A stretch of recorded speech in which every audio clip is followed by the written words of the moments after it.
Bonjour et bienvenue dans mon journal de lecture. Aujourd'hui, un classique de la bande dessinée, Le grand pouvoir du Schninkel, bande dessinée en 3 volumes de Rosinski et Van Ham. Le grand pouvoir du Schninkel. Qu'est-ce donc que ce Schninkel? Voici une petite présentation, une petite préface de ce classique, disais-je. Préface de Arnaud Delacroix. Les dictionnaires de la BD nous apprennent que c'est lors d'un voyage à Bruxelles en 1976 que Grzegorz Rosinski fait la connaissance, entre autres auteurs belges, de Jean Van Ham. Dès 1977 paraît dans le journal Tintin le premier épisode mettant en scène Torgal. Et donc on nous parle des autres œuvres de ces deux auteurs de BD, un scénariste et un dessinateur, mais leur collaboration, à quoi aboutit-elle? Eh bien, elle aboutit à une sorte d'œuvre quasiment mythologique, en même temps que décalée, dans la grande tradition de la bande dessinée, et en particulier de la bande dessinée belge.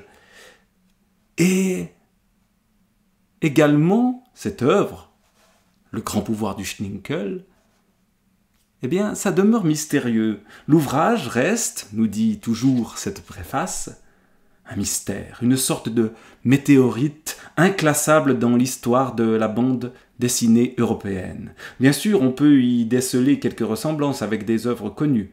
Le Schninkel, petit personnage presque animal, rappelle assez le Hobbit du romancier J.R.R. Tolkien, également promis à un grand destin malgré lui, voire Bilbo et la trilogie du Seigneur des Anneaux. L'aérolite noire et lisse qu'on verra apparaître dès l'ouverture du présent volume évoque irrésistiblement la vision que le cinéaste Kubrick a donnée du roman de science-fiction d'Arthur C. Clarke, 2001, l'Odyssée de l'espace. Enfin, l'ensemble du récit, mais surtout son final, est baigné d'un climat biblique étrange, le Schninkel se retrouvant à la fin enchaîné à l'aérolite dans une position carrément christique. Donc un mélange de 2001, l'Odyssée de l'espace, du Seigneur des Anneaux et de la Bible. Voilà à quoi ça ressemble. Mais en bande dessinée, tout commence dans un monde dévasté. Un monde en guerre. D'aussi loin que se souvenaient les ancêtres de nos ancêtres, d'art, avait toujours été un monde en guerre. Une guerre dont nul ne se rappelait l'origine, une guerre sans trêve, ni merci, sans quartier, ni vainqueur, que ne cessaient de se livrer entre eux les trois immortels. À chaque croisée des soleils, là on est sur une autre planète que la nôtre, même si elle y ressemble beaucoup, à chaque croisée des soleils donc, lorsque les ombres se rejoignent, le grondement de leurs armées en marche s'élevait aux 3 points cardinaux. Et les voilà arrivés. L'armée de Barfin, de Main Noire, de Jargoth, le parfumé, et de Zembria, la cyclope, les armées qui se trouvent en combat permanent et avec des Tawals velus qui sont des personnages étranges dont la cervelle n'a aucun jugement et qui se battent néanmoins et se font massacrer aussi. Et puis, ces 3 immortels que voici, qui se livrent un combat sans fin, sans savoir véritablement pourquoi ces 3 immortels.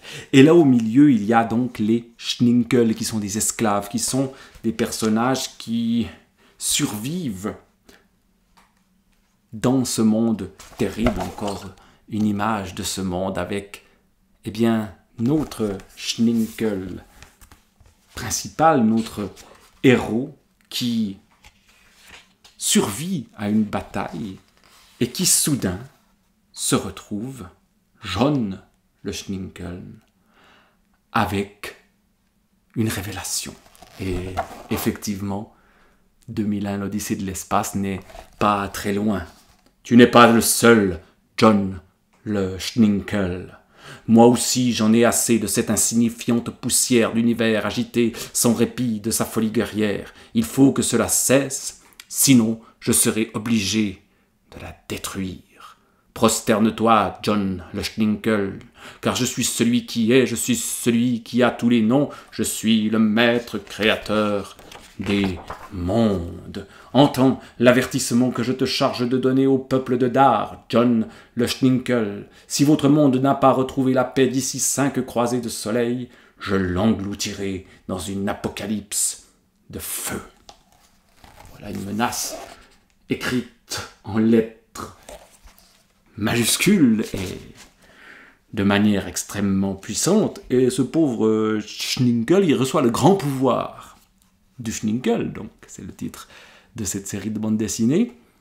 Mais en quoi consiste ce grand pouvoir? Un petit hobbit, un petit esclave de rien du tout, que peut-il faire? Alors bon, il va errer un peu, rencontrer Bom Bom, qui est un de ces étranges grands singes, qui deviendra son ami. Il va également rencontrer une autre Schninkel, Gwell, qui sera sa compagne. Il va petit à petit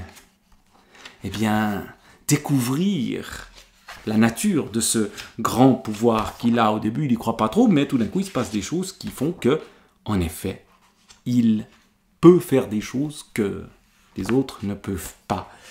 Il est, et c'est le titre du 2e volume, le choisi.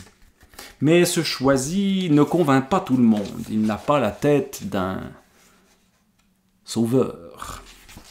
Et il ne convainc même pas les anciens de son propre peuple, qui le prennent pour un imposteur, qui le renvoient sur une île où, semble-t-il, il pourra prouver qu'il est le sauveur et entendre une prophétie qu'il sera chargé de réaliser. On est dans une île avec un immense arbre où il va se retrouver un peu, encore une fois, presque par hasard. On lui apprend les origines des drames qui ont lieu sur sa planète.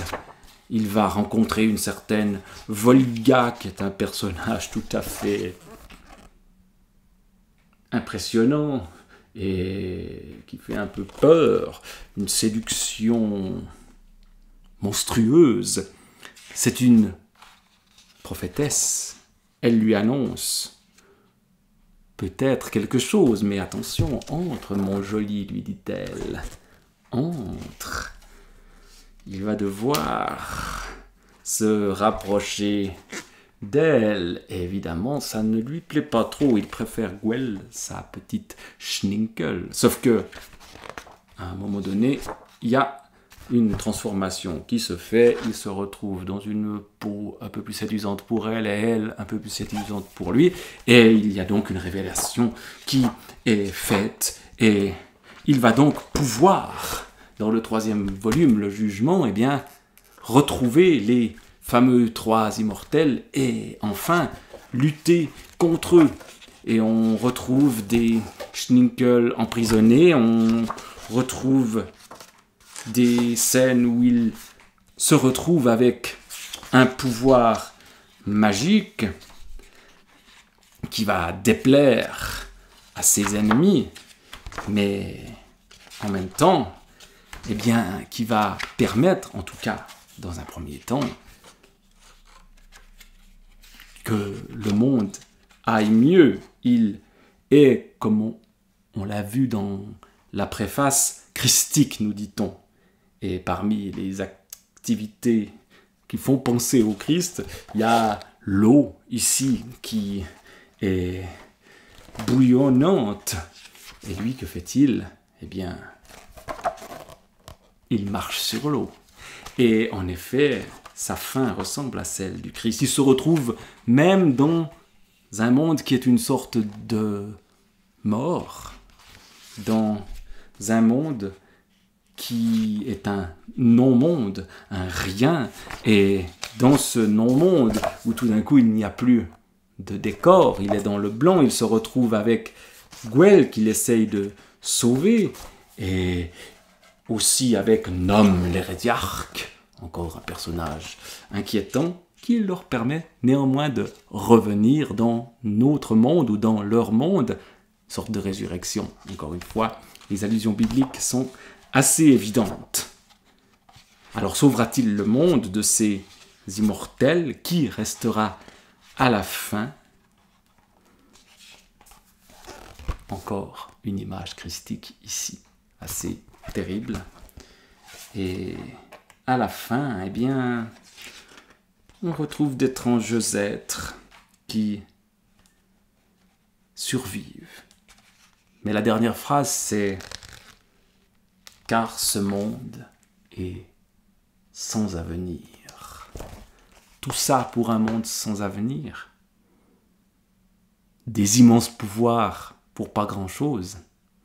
Est-ce vraiment ça, le message de cette bande dessinée, le grand pouvoir du Schninkel? Pas vraiment.